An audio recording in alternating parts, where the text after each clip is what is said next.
ASEAN, Perhimpunan Bangsa-Bangsa Asia Tenggara, berdiri sebagai bukti nyata kerjasama regional. ASEAN mewakili visi bersama perdamaian, stabilitas, dan kemakmuran bagi lebih dari 600 juta orang. Tapi bagaimana aliansi 10 negara Asia Tenggara ini bisa terbentuk? Perjalanan kita dimulai setelah Perang Dunia Kedua. Asia Tenggara yang baru merdeka dari penjajahan, menghadapi situasi yang bergejolak. Perang dingin mengancam kawasan ini dengan konflik. Dalam latar belakang inilah, gagasan ASEAN mulai terbentuk. Pembentukan ASEAN bukanlah peristiwa yang terjadi dalam semalam, tetapi puncak dari dialog bertahun-tahun dan keinginan bersama untuk perdamaian. Kawasan ini, yang masih memiliki bekas luka penjajahan dan khawatir terseret ke dalam persaingan negara-negara adidaya, mencari kekuatan dalam persatuan. Benih-benih ASEAN ditaburkan di awal tahun 1960-an. Kawasan ini menyaksikan pembentukan beberapa kelompok regional yang lebih kecil, masing-masing berfokus pada isu-isu spesifik seperti pembangunan ekonomi atau pertukaran budaya. Salah satu contoh penting adalah ASA, Association of Southeast Asia, yang dibentuk pada tahun 1961 oleh Thailand, Malaya, dan Filipina. Meskipun berumur pendek, ASA menunjukkan potensi kerjasama regional. Namun, ketegangan dan perselisihan politik menghambat kerjasama yang lebih luas. Dibutuhkan kesadaran bersama tentang nasib mereka yang saling terkait, dan kebutuhan untuk melindungi kepentingan kolektif mereka, agar negara-negara ini dapat bersatu.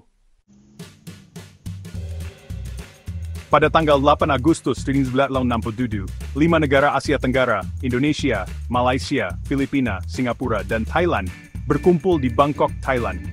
Negara-negara ini menyadari perlunya persatuan dan kerjasama dalam menghadapi tantangan regional dan global, menandatangani sebuah dokumen bersejarah, Deklarasi ASEAN. Setiap anggota pendiri membawa motivasi unik. Indonesia, yang baru saja keluar dari periode pergolakan politik, mencari stabilitas dan platform untuk menegaskan kepemimpinannya di kawasan ini.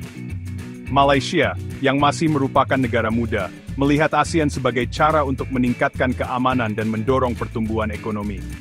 Filipina, yang ingin memainkan peran yang lebih menonjol dalam urusan regional, memandang ASEAN sebagai kendaraan untuk ambisinya.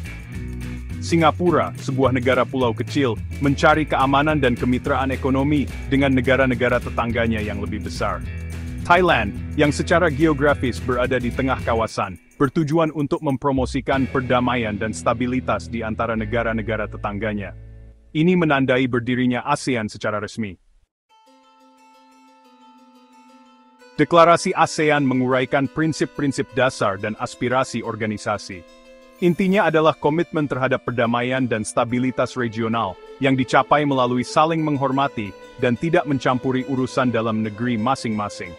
Para pendiri membayangkan ASEAN sebagai kendaraan untuk kerjasama ekonomi, percaya bahwa peningkatan perdagangan dan interkoneksi akan membawa kemakmuran bagi kawasan ini.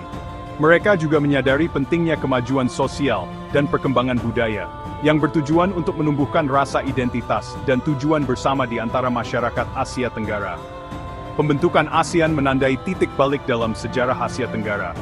Ini menandakan era baru kerjasama regional, menggantikan dekade ketidakpercayaan dan konflik dengan visi bersama tentang perdamaian dan kemakmuran.